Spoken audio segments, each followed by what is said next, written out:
So thank y'all for coming out. We're going to have a lot of fun with this Q&A. So you feel free to ask questions as well. We're going to open it up to y'all too, but I figured I'll start it off. I'm curious how this whole cooking adorable action figure empire began from such humble beginnings. Well, it kind of evolved organically. So I was a drug dealer for many, many years. I was a night pharmacist. I know, right? And I got out of that. So thank you all for letting me quit that. And I kind of did the path that my immigrant parents wanted for me. Like, I studied really hard and I worked really hard and I got like a stable job that paid my mortgage. And I worked nights because I love to go out to eat. And with my current schedule, when I was working at the hospital, since it's open 24 hours, I could work day shift or swing shift or night shift. And I could never get a reservation. And so then I was like, the night position came up and I'm like, oh, well, with the nights, I can work 7 nights on and have 7 off and I can make reservations again. But then I think, Henry and I had kids and I wasn't feeling great and we were tired and had muffin tops, or at least I had a muffin top. And so then he discovered paleo, and I thought it was totally crazy and I thought he was killing himself. And I would sabotage him by making pizza all the time because I knew that was his kryptonite. Ooh, smart move. I know, but it didn't work. He was like, I don't know, this is working. I have a 6-pack now. I can do CrossFit. He has a 6-pack? Well, it's kind of been reduced a little bit. Okay, all right. I was going to say, I need to see pictures. There is. In our first book, there is. And he's like, forever. This is how I look forever. And then I decided to try it because I was like, well, what I'm doing doesn't seem to be working. Like, I am eating whatever everyone is saying is healthy, but I don't feel great. I'm exercising like 6 times a week. I thought you were going to say a day. 6 times a day. No, I mean, I wish. But I was like doing crazy cardio and I had this Body Bug, which was one of the first fitness trackers. And it tracked like how much calorie I was, taking in and burning. And so by the end of the night, I would be running in place because shoot, I ate like too much. And it didn't work. And so I was like, well, let me just try this. And then when I tried paleo, which was actually on an Alaskan cruise, which is probably not the smartest thing to do, but it did happen. And then you stayed paleo on the cruise? I did. Because once I commit to something, I am very A or B. Like, so I was like, once I decided to commit, I was like, boom, this is it. And then I felt so great and I became this crazy evangelist. And then I was like looking on websites to kind of figure out how to do this. And then Henry's like, do you want to put together a paleo blog? And I'm like, yeah, I actually don't think there's a bunch of stuff out there. But I didn't think anyone would read it. I was like, oh, it'd be kind of a cool thing to just have, to show people what to eat. Because I have no idea what breakfast looks like or what lunch looks like. And so he's like, what would you call it? And I'm like, Nom Nom Paleo. And I was like, okay. And so then the next day he bought the domain and he set up a Tumblr account because he knew I couldn't figure out anything more complicated. And we were actually on Tumblr until 6 months ago because we were like, oh no, Yahoo has bought it and it's not super stable, right? No, once Yahoo gets anything, I know, it's over. But it was free. I was like, oh no, now we have to pay. So yeah, that's Wait, good. Tumblr was you were on there, that was a big source of, hey, all the gifts, Yeah. Well, I think we hid it so people didn't really know it was a Tumblr site, but it was a Tumblr hosted site. Ooh. Yeah. I didn't know. I know. And so it was banned. A lot of people were like, whenever I try to see your site from work, I can't see it. And I was like, what is your website? Well, because Tumblr sites are blocked because there's all sorts of stuff. There's so many things on there. It will break your phone. Trust me. It will slow it down very quickly. So wait, so what year was it that it began, the paleo So 2010. journey? So I think in June, because it was an Alaskan cruise, so it was in the summer. So June of 2010, and then I think in October was when I was like, hey, let's do a website. And then in 2014, so I kept doing nights, and I probably did nights longer than I was supposed to. Because I felt so much better, and I had so much energy, and I'm like, oh, it's magical. And so I kept working, except I think as Nom Nom Paleo got busier and busier, I was like, like this is killing me. Nom nom paleo started to nom nom you. Yes. See, we just got deep. Yeah. Damn. And so then I think after our first book came out, I think eventually I just was kind of finding excuses like, yeah, I could just quit my job. Everything I was like, yeah, I could just quit my job. And then finally I was like, do it. Time. Yeah. But Henry still has his job. So I don't know if you guys know, but Henry's my husband and he helps me with all things nom nom paleo. So even though it seems like I'm nom nom paleo and people are like, oh my gosh, you do so much stuff. I'm like, actually, I don't. Henry does a lot. So Henry has a full-time job, like a real, like intense day job. And then after work and on weekends, like we work on Nom Nom Paleo together. And so all of the stuff that people like about Nom Nom Paleo, like the design and the cartoons and the pictures, that's all Henry. and then I provide the recipes and the snark. See. Yes. And that's what people are really here for. The Yeah, recipes and most important, the snark. The snark. Yes. So, all right. You have an action figure. This is whose idea was this? I really want to know. So the action figure, and we have action figures to give away. So we have tons and tons of swag to give away. So for all of you guys here, I have a wheel of swag, and we have just extra swag. So everyone will get something. Your whole family is on the wheel. This is adorable. I just realized that. I know, isn't that cute? And that's the thing. Like we create crazy things because like we have stickers, and the kids are like, I want a sticker of me, and we're like, okay. And like the action figure, I think when we were kind of figuring out how to like market our first book, we're like, let's have an action figure. And then, then we just look on Google and we figure out how to do it. And just like our app, we were like, let's do an app. We heard that they're really, it's the wave of the future for cookbooks. And we had no idea what that would entail or how much it would cost or that it would break every time Apple updates the iOS. And people complain because, they spent $5 on it. And they're like, oh, I'm sorry. We'll fix it. Yeah. Wait, do you get the emails when it breaks? I get every email. I'm customer service, and I'm social media for all. Like, anytime anyone sends anything to me, I get it, and I read it, and I reply, and that is me. The only time someone responds that's not me is behind the scenes, Lauren. So Lauren is someone that we know from Nerd Fitness, and that's how I know Raj. We were both instructors at Camp Nerd Fitness. So Lauren helps kind of put stuff up on Facebook, but I still get all the messages on Facebook. And then when I do Facebook Lives, he will type answers to things people ask. So what's that one show with the cops and the not CSI, it's close. No, Criminal Minds. So Lauren's like your computer tech person that's like. All right. And he's a nerd, so it's perfect. Perfect. See. Yes. And nerd is a positive term. Yes. Oh, nerd's the best. It's cool. It's cool to be a nerd now. It is, but before, like 10 years ago, it was not cool. Right. Oh, I didn't even know you had an app. This is. Oh, see. Wait. So how? You're learning stuff did y'all know she had an app? I'm a noob. In the best of ways. Okay. I know. So we threw that was actually like our first cookbook. So in I think around 2011, like there were a lot of people getting interested in paleo, and that's when all the first cookbooks came out. And so a lot of people approached us about doing a cookbook, but they were saying stuff like, "Hey, I have the perfect idea for you. Why don't you put together a cookbook called Paleo Junk Food?" And I'm like, that is not what I do. And Henry's like, no, we're not going to do it. We're going to do it our way. And we were good friends with Melissa Julwan, who has like the Well-Fed series. And she and her husband self-published. And they were like, no, you should self-publish. There's so many reasons why you can control the content. And, it just is better. And so instead of doing the book, though, we went the app route. And I think we were really happy with the app. It ended up winning a Webby, which we were really excited about. But then, like, it would break all the time because, and then we'd have to pay the developer. The internet does. Yes, and we'd have to pay the developer to fix it. And I think the thing for me was like, one day, iPhones and iPads are all going to be obsolete, and then our cookbook will be gone.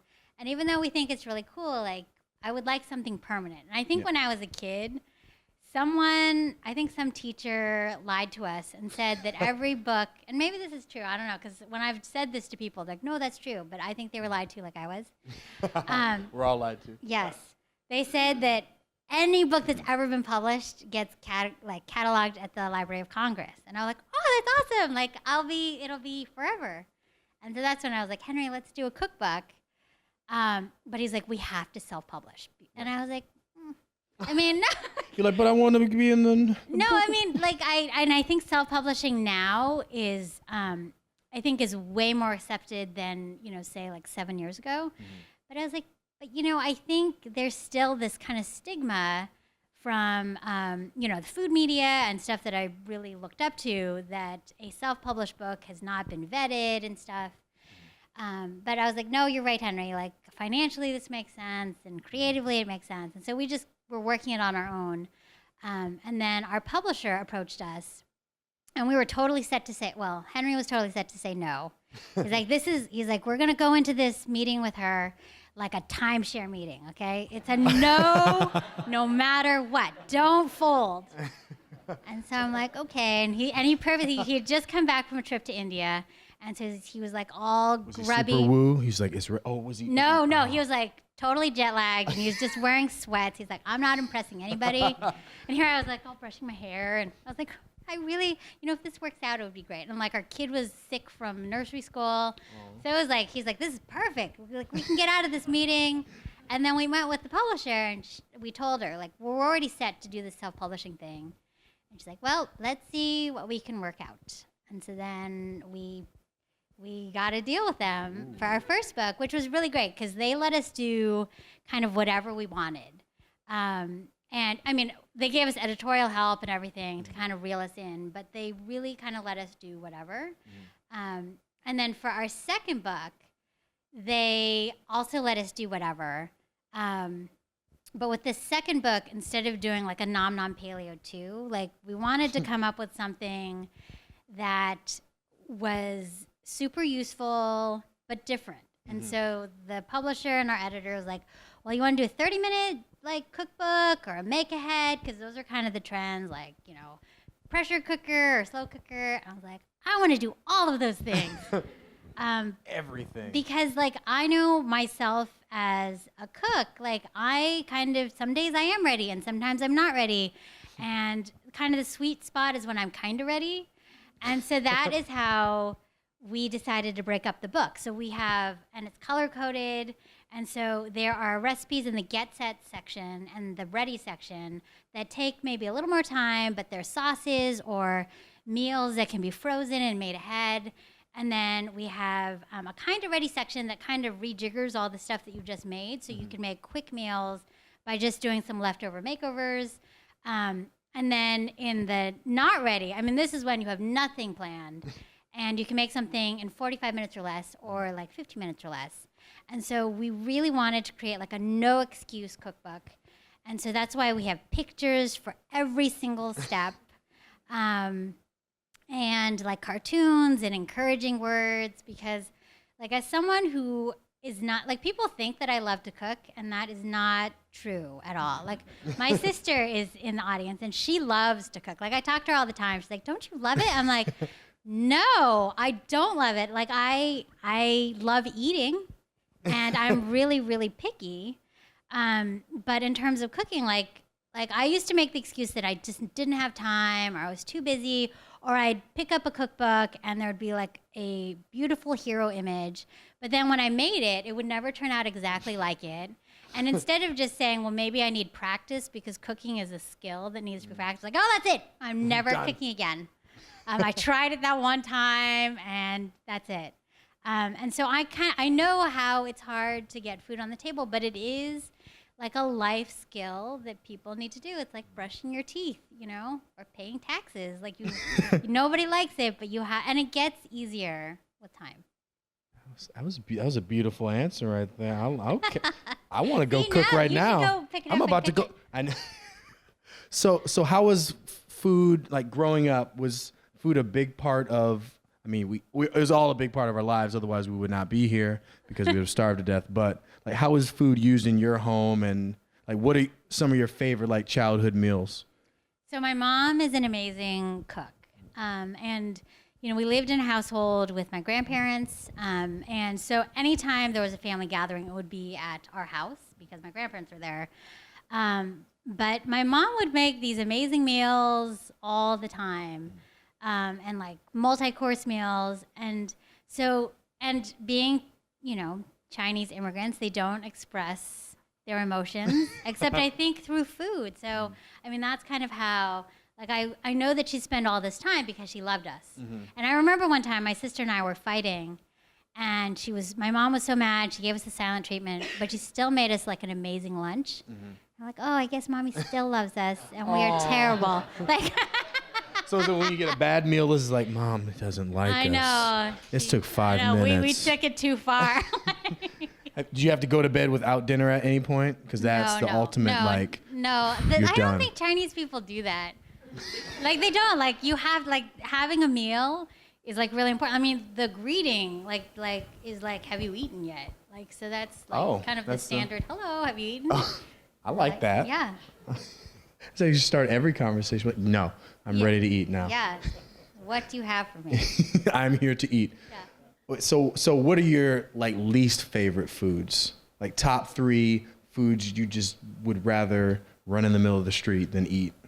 Well, I do know that, like, gluten really does a number on me. So but I love it. I love gluten. And it also, I know, he does. We went out to dinner and he ate a big pile of gluten I had while the I most watched. gluten as possible to counteract the non-gluten. But you know what? you have. I actually eat everything. I'm someone that, if someone, like, in college, if someone gave me $1, I would try whatever concoction they would, like, put together at the cafeteria. Oh no, this sounds. See, I know. Wait, so, but like how? Oh, I know, this sounds I was like, horrible. I was like, wow, $1. Like ketchup and Yeah, like, whatever. I know. I'm making money. I was an entrepreneur way back when. That's how it started. But, like, when I've traveled, I have a very adventurous palate. So I don't know. There's really nothing. Yeah. Ooh, wow! Cricket done. I have. Yeah, that's nothing. That's nothing. That's nothing. Wow. See, Yeah. I want that palate. Like, has it always just been that way, or did you develop it over time? Because I'm sure there might be some picky also eaters. my parents or my mom. In our house, whatever was on the table, you had to eat it. So I've There's had no like turning it away. No, and then a lot of the weird stuff was the fancy stuff. So then you had to eat it, or else it's disrespectful. So my mom would get. It's called like bird's nest soup, which is like this fancy delicacy, and it's kind of this. It's like these funny Jello-like things that you can put in soups or in kind of sweet soup desserts, because you know how Asians like this weird. Yeah, it's weird. But my mom would say this is really expensive, and then I was like, okay, whatever, and I'd eat it. And then I think I was watching Ripley's Believe It or Not.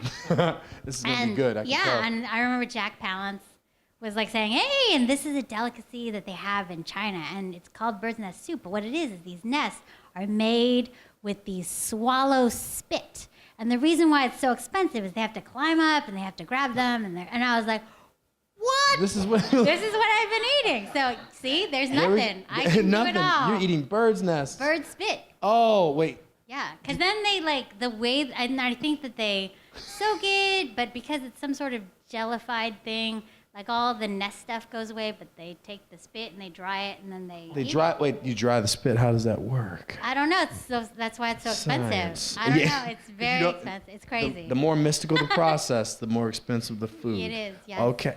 Wow. I know I'm scaring this young woman in the front. She's like, eating bird's nest? What is happening? I know. Okay, so we're moving away from food now.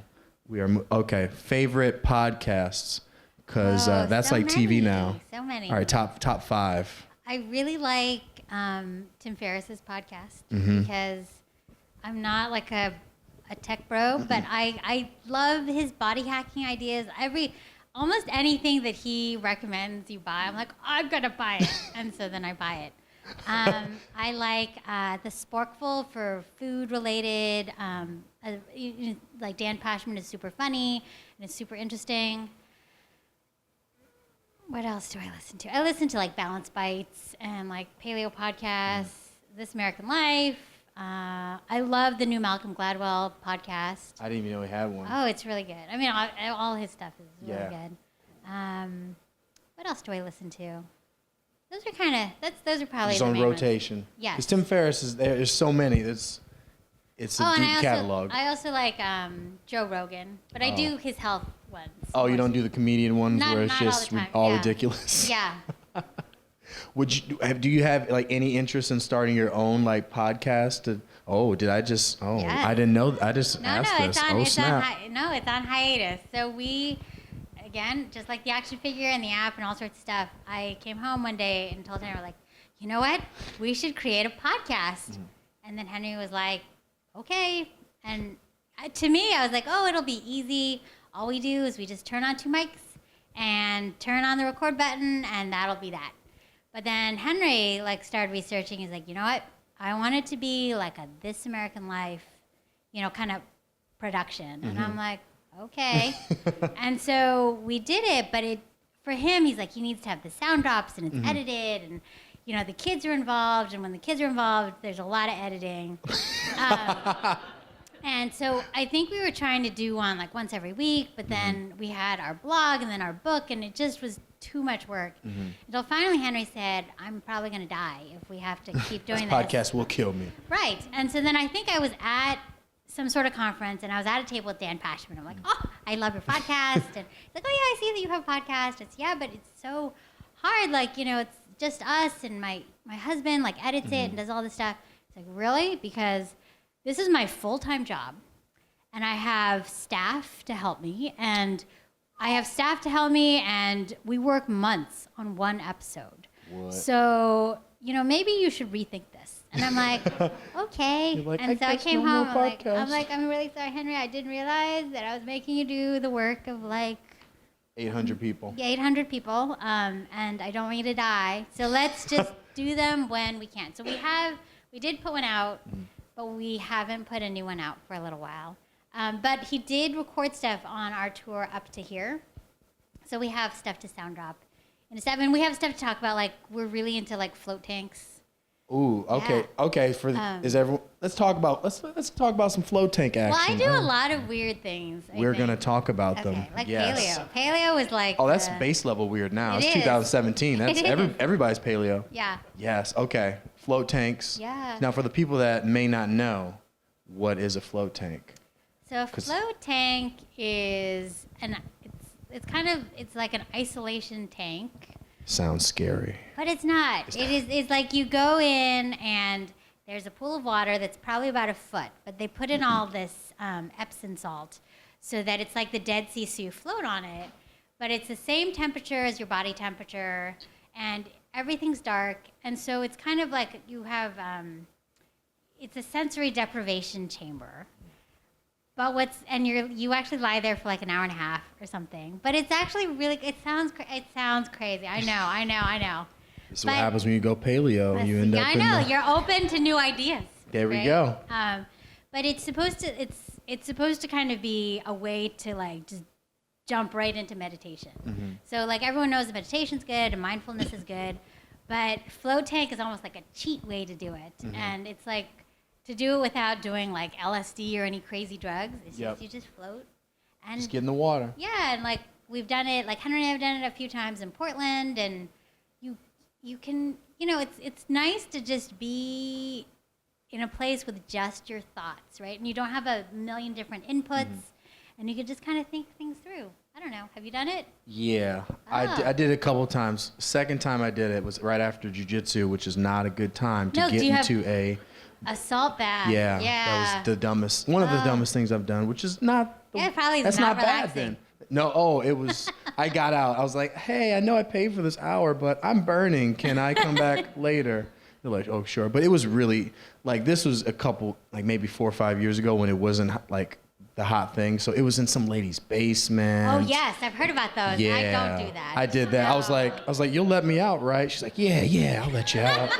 So thankfully, I'm here now. So she let me out. But I do think for me, paleo, like when I discovered paleo, I really did think I was like living in the Matrix. yeah, you're like, wait, if I don't eat gluten, and then No, it opens no, and I know that other people, like for me, I think it really did uncover that I had this lifelong like gluten intolerance. So I'm pretty sure I am celiac. So I have the celiac gene, and I have all the symptoms, but I haven't done like the definitive diagnosis where I have to eat it for like 2 months, and then to make sure I have the damage in my GI tract. And I was like, oh, I don't feel like doing that. But like my whole life, I would always have just GI stuff. And my mom would take me to the doctor, and they would have to rule out appendicitis, and then they'd just say, oh, it's just gas. I'm like, okay. It's gas. I guess it's just gas. And then I had achy joints all the time, and I mean, all these things that now just kind of went away. And I was like, what do you mean just paying attention to what you're eating can affect how you feel? And even just saying that sounds stupid, right? Like, it's like, so common sense. But I just didn't think. And so then, like, that's why I'm like, oh, this float tank thing sounds really cool. And I think also when people are like, well, what is exactly paleo? Like at first people said like potatoes aren't okay, but now they're okay. And some people eat white rice, and some people do this, and some people cheat and eat this. And I'm like, you know what? I think everybody should do what works for them, because everybody's different, right? Like you eat gluten, and I'm your friend. Yeah. See, I'm glad. I was worried. I was worried at dinner. I was like, here's where it ends. No. We're about to go do this. No, but everybody's, and I think when new information arises, like I went paleo because I wanted to be like a healthier version of myself. And so if there's new information that says this is okay and this is healthy and it might work for other people, I think people should explore it. And yeah. Bam. I like that. So float tanks, everybody. There's a lot of there's everything in New York. I think it's all in Brooklyn though. No, I saw this one on the West Village. I randomly walked. No. That's cryotherapy. Which have you done that? Did you go by that? I haven't, because I don't exercise that hard. It's just I haven't done it either, but it's fun. So for those that you don't know, I think they put you in a tank of liquid nitrogen. Liquid nitrogen. Yeah. You're not in it. Like you're in it, but you're not like gonna freeze. But you will get very cold. It's supposed to help with inflammation, recovery. Yeah. So people that don't work out do it for just, giggles. Yes. Giggles. But that's that first word. I know. I was like, aha, I skipped it. Yeah. Poops and giggles. Poops and giggles. There we go. So, all right. Curious about this. Just popped in my head. First celebrity crush as a yep. A young Paul Newman. Understandable. Because when I was a kid, he was already like grandpa age. Oh. But I had seen like young. The chiseled jaw. Yes. Yeah. Okay. Ooh. All right. Favorite kids movie since we were talking. I'm like, I didn't know that was a thing. There are lots of kids. You're making and references, and I was like, I don't know what that means. Because you have to. Children. I love the Leica movies. I think. The Leica movies. The Leica movies. So they're the stop motion movies. Like there's Kubo. Okay. Coraline. Oh, that one was scary. Yeah, but they're fun. But Kubo I liked a lot. Yeah. And I like the new Marvel movies. Mm-hmm. The ones that it's like printing money. Yeah. It's like we come out with a movie and we're gonna make all the money. Yeah, Yay. Yeah. And if you have kids, that's all you watch. You don't watch any adult movies anymore. You just can't. It's like no paleo and these movies. I have not seen an adult movie in a while. I think. But Netflix is good. We can see stuff. There we go. Yeah. Now, I'm curious. Do the kids know you are not paleo? Like, do they know how big of a deal their mom is, or they just like mom's doing all this stuff? They don't think I'm a big deal, and they think that I think they're annoyed. Like if it's Wednesday and it's Facebook Live. Like, hey, can you help out? And they're like, ugh. Like, we will pay you. We will pay you to help out. Like, fine. So they're the only ones getting paid on staff? Yes. Yes. No, Lauren gets paid. Oh, that's true. Yes. All right. But we're like, we don't need to pay you. This is part of the family business. Like, Henry grew up in, like, a Chinese-American restaurant. He's like, I was, like, the fry cook ever since I was 11, and I was the dishwasher. I'm like, see, so you guys have it easy. Like, you could go. Yeah. You should threaten them, be like, you know what we're going to do today? You're going to work. Like, yeah, for you? No, we're going down the street. You have a job now at this restaurant. No, but I think the kids, I mean, right now I think they like it because we've been able to travel and do and see a bunch of stuff that we would never have had the opportunity to. But obviously, when they don't like it and they don't want to do it, then we'll say, okay, fine. Yep. We'll pay you $20. No, I'm just kidding. And that worked. They're like, yes, I love 20. That's like $1 million to them. Yeah, I know. I don't know. Kids these days. Yeah, like, they have their phones are better than mine probably. Yeah. You've seen my. It's horrible. Yeah, you have a flip phone. It's adorable. I know it's adorable, but 18 hours of talk time, but no one talks on the phone anymore. No. So, but still, I could use it for 18 hours.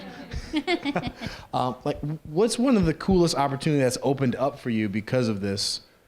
Like that, just like you're like, yes, this is awesome that you get to do or travel. Lots of things. I mean, I feel like everything that's everything has been amazing, and like I think being able to quit my job was amazing. That's pretty cool. That's probably the coolest thing.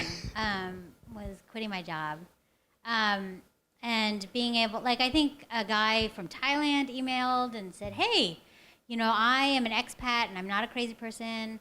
Good to start every. Yeah, always. I want you to know I'm not crazy. And you know, I run this study abroad program in Chiang Mai, and we'd like to have you come out, and you know, we can help, you know, figure out all the things you want to do there. And it was just really cool. Like I was like, wow, this is amazing. I don't know anyone in Chiang Mai, and like Ollie ended up getting sick, and like someone came with us to the hospital. I mean, it was like, you know what I mean? Like it was like it was amazing. Wow. And we got to see stuff like because they're really involved in like sustainability and helping like Thai farmers, you know, become organic farmers. Like we went to someone's organic farm, and she like picked all these vegetables from her garden and like cooked us lunch, and it was just really just amazing things. Wow. Did they bring you there to kind of like just show people how, like, hey, this is? I think so. I mean, I think like they didn't pay for anything. Okay. Like, we paid for everything, but they were like, hey, this is the coolest elephant farm, and they, you know, they're all raised the right way, and this is like a great restaurant. I mean, it was all like, it was just having a native like guide instead of just showing up and going Google and stuff. And we were happy to write about it because I was like, this is really important stuff that you're doing, and so we just wrote about it. Ooh. Was that with the elephant sanctuary? Was that? Yeah, like plethora is a really cool one, and then because we had traveled to Thailand, and then I had also traveled to Vietnam. Like a lot of the recipes in Ready or Not are like Southeast Asian inspired. And so someone had asked, like, what inspires your dishes? And I'm like, well, I've eaten a lot of things. No, I've eaten a lot of things. And so anything that I want to make is something that I've had. Like people are like, hey, can you make this? I'm like, I don't know. I've never had that. And I don't know maybe the right way to make it, right? But if I've had something, I normally try to kind of recreate that. Is your cooking style more just let's see what happens, or are you like the measurer in the?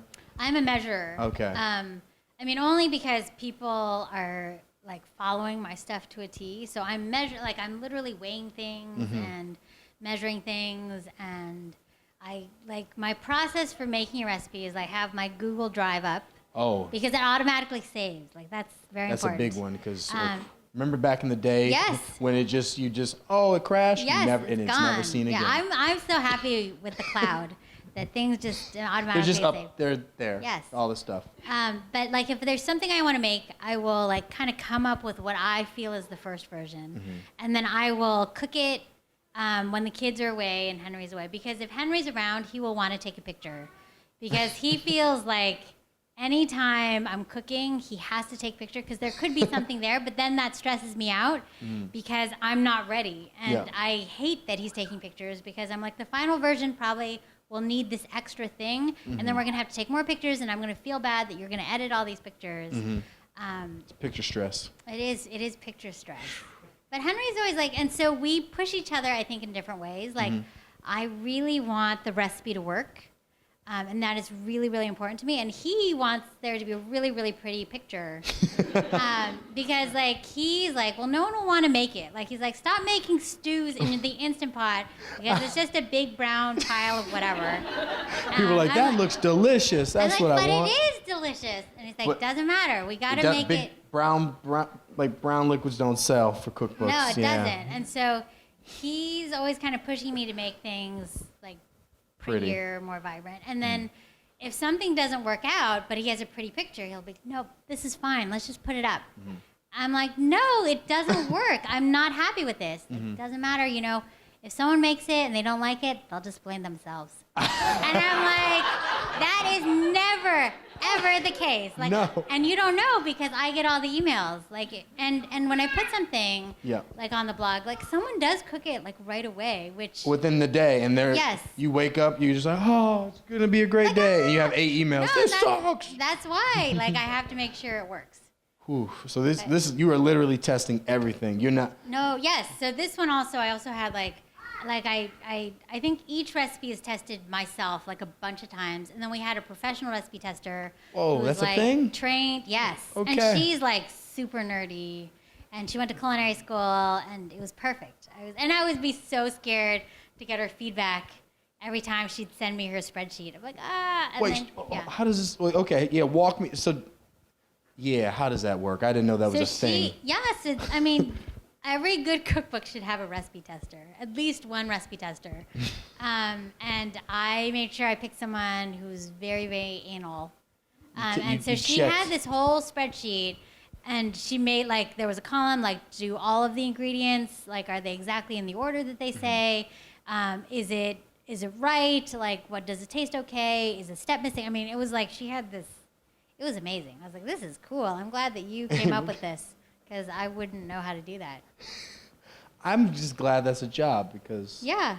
Did you have to like filter through people like? Oh no, I knew her. Okay, all right, perfect. And so I was like, it's one and done. She was like, yeah, I'll do yours. I'm like, yay. Like, thank you. Yeah, but it was scary because I knew how anal she was.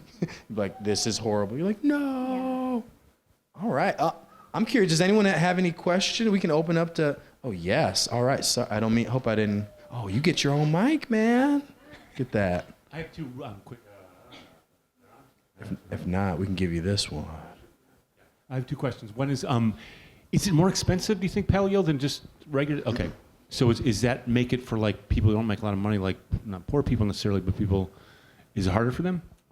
It can be, because I think if you are buying like properly raised meat, it can be really expensive. Right, like they were pet and they took their own lives and all that, right? Right, that kind of meat, right, yeah. Yeah, or even like a farmer who does it the right way, like right. if it's like 100% grass-fed. So it is potentially more expensive, but there are ways to do it without it breaking the bank. Like I, was raised by, very frugal Sure. Chinese parents. And so like I am all about getting the deals and, buying ground beef and buying the braising cuts that are cheaper.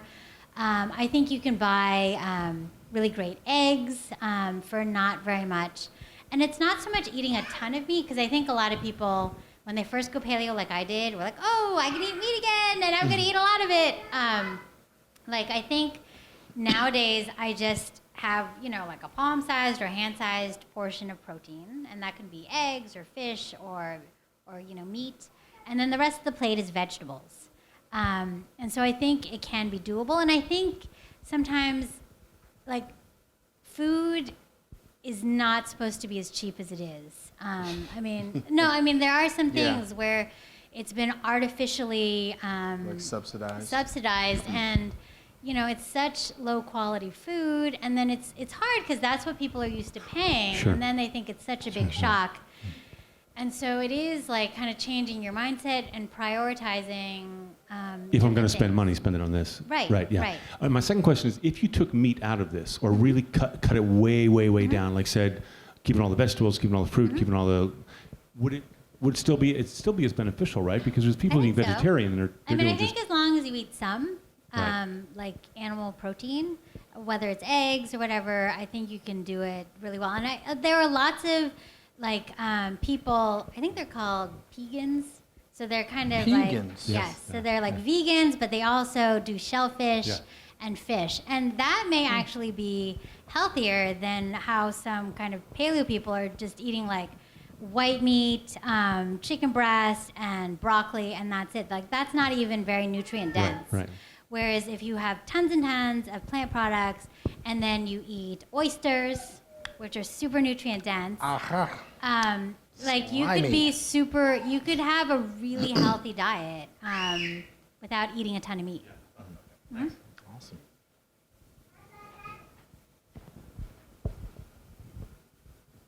Well, I have to say that when my kids come into the kitchen and they see the Instant Pot with the brown goop in it, I can say it's nom nom, and they're like, "Oh, okay, it's going to be good." So don't worry about the pictures. Brand We love it. It's recognition. wonderful.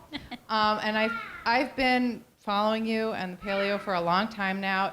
I'm also a pill pusher. I'm a nurse practitioner. Oh, yes. I prescribe your book all the time. I love it. Thank you. But I wanted to ask you sort of if you're following the whole keto movement Oh, yes. and sort of how you feel about that. So keto, do you guys all know what keto is? So keto is like the new hot thing. So paleo is hot, now it's kind of not. And keto is kind of an offshoot of paleo where it's a high-fat version of paleo. So it's high-fat. I think protein is probably 20 to 30%, depending on what type of keto you do. And then like no sugar and not a lot of like starchy vegetables even. I think that keto can work for a lot of people. I think it's really popular because people like Tim Ferriss and a lot of tech bros do it. Tech bros start. Yes, They I start know. everything and it just goes. But I think there is potentially a lot of benefit to it, and some people do better on a high-fat diet. But I think that people can do it wrong, where all they do is eat fat. And I think it's really important to make sure you have enough fiber as well. And the people who do it right, like monitor their ketones, and then they also make sure they eat lots of like green leafy vegetables, because you have to feed. Like I think for a while, like when people went paleo, they're all about nutrient density for like ourselves and for humans. But I think there's also been a lot of interest and study into feeding your microbiome and making sure you have a really great and healthy, gut, bacteria population. And you can only do that if you feed it fiber and prebiotics. And so to do keto right, I think you kind of have to figure that out. Right, which is what a lot of people do, right? They're like, I have my bulletproof and I'm just gonna eat butter all day, and you gotta have some nutrients too. Yeah, that'll do it. And bacon. Yeah, but Yeah. yes. Are you gonna make a new Nom Nom Paleo book, like with more veggies and fruits, because they're good for you and healthy? So, yeah. No, that's good. I mean, I right now I'm not ready to work on another book, but it's funny because Henry is, because he did the design and he's, so when he was really, really busy like creating the book, but now that the book is done and it's been at the printer, and now like I'm doing all the other stuff to help, market it and stuff. He's like, oh, let's work on our next one. I'm like, I'm not ready to work on the next one. Too soon. But I think that's a really great idea. I think even in this one, as compared to the first one, we do have more vegetables. We have, this one, I think even though I think like offal and, all the weird bits are really, really good for you and nutrient dense, we know that that's hard for a lot of people to do. And so there's actually a lot of chicken in this cookbook, because everybody loves chicken, and it's something that you can get, not super expensive, and you can find at any supermarket. But I do think that's a great idea. Like, I think it is really important to eat lots of fruits and vegetables. In the book, it changes all the time. I do, like, in terms of seasonal stuff, I think that the Mexican watermelon and cucumber salad is super easy and really delicious. I like the all-purpose stir-fry sauce a lot because it's super simple, and you can use it to make a bunch of different things. So besides stir-fry, you can make the paper-wrapped chicken in there. You can use it for the asparagus beef. I also use it in my Instant Pot. Like, I'll just cube up some pork shoulder, put in like half a cup of the stir-fry sauce and maybe some onions, and you just set it to cook, and it's like perfect stew.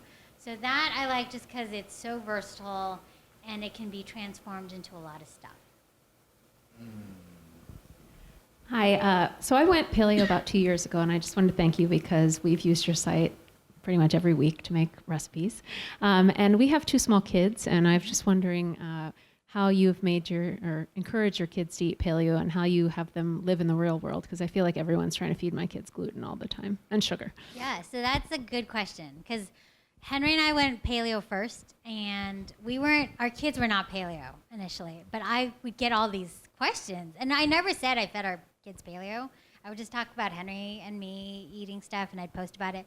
But every question was, how do you feed your kids? How do you feed your kids? And then I was like, oh no, I think we should feed our kids paleo. And then, but it actually hit home, because I think we would make them their thing and we'd eat our paleo thing. And then when we'd be cleaning up the dishes for the night, like before we would eat all the kids' leftovers, but I wouldn't eat their leftovers. And then like I turned to Henry, I was like, how is this okay? How is it okay that I'm feeding like my kids something that I won't eat myself? Sorry, it makes me emotional. And so then I was like, I know. Oh, I'll give you a hug. I know, love I know. hugs. And so then I was like, my mom never made separate stuff for us. And so we're going to do like one family meal.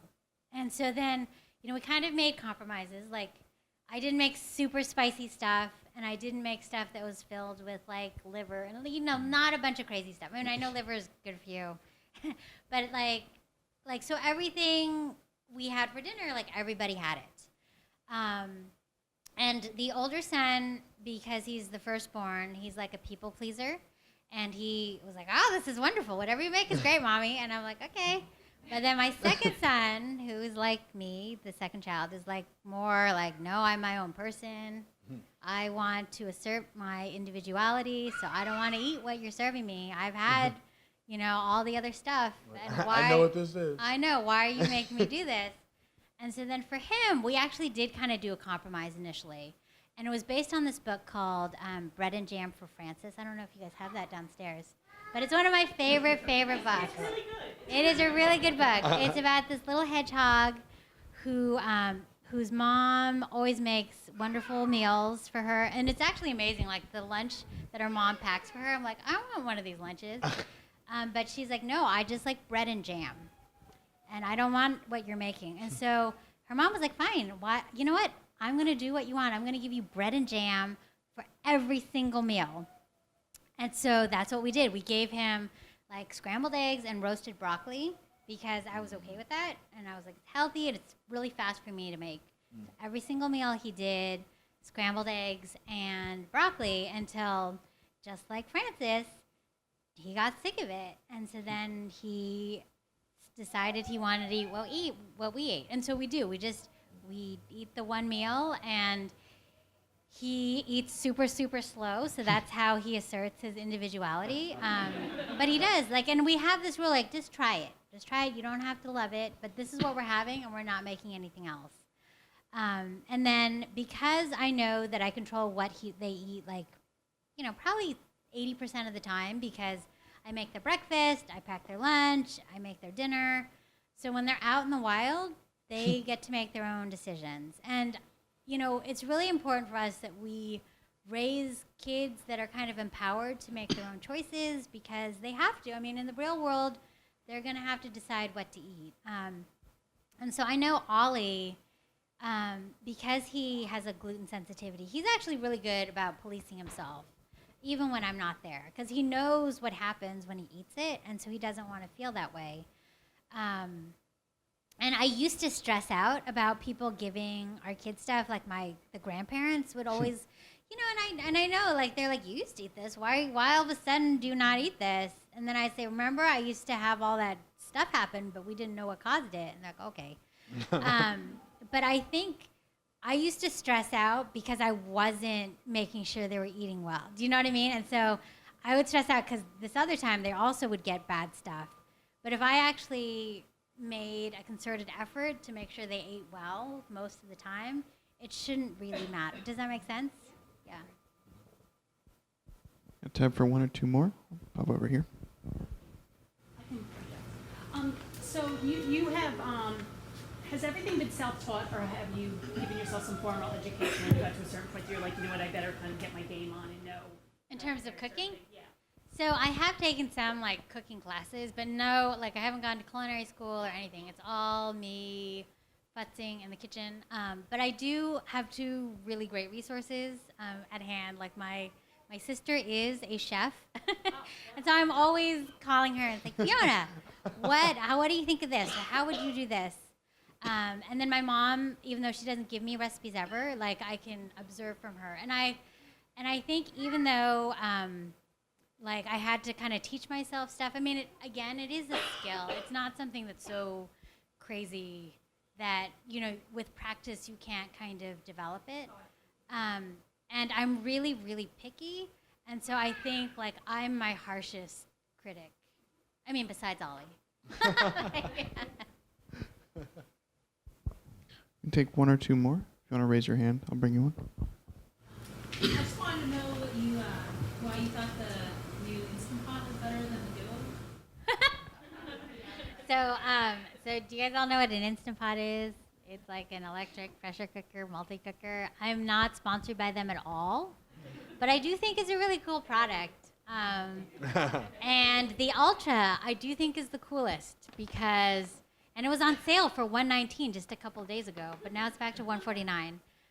Because I think it looks really sleek. Like it has like one dial that you can kind of toggle through everything. But more important than that, I like the release valve on the top. So instead of like cranking it and potentially kind of burning yourself, it's actually a separate button on the lid. And you just press down and it stays depressed and it automatically, you know, releases the steam. And I think that they've kind of incorporated all the things that they got feedback on, because I think for a while they had a max line that was way at the top, but that was meant for like if you're slow cooking, not if you're pressure cooking, because when you're pressure cooking, the max line is 2/3 or even a half if you're making stuff like beans or rice. And so they actually have a line inside that says pressure cooking max line. So I think that even though their manuals are terrible, they have done a lot of, they've put all of their, they've totally updated it, I think, to kind of accommodate like all of the feedback that people have given them. And if you're going to gift it to someone or if it's their first one, I think it's a great one. But if you're just using it for pressure cooking, like all the other ones work great too. Like I have the old ones and it's not like Just threw them out of the door. yeah. Anybody have one last question? Oh, it's a big job. But. She's, Fiona, where are you? Call her out.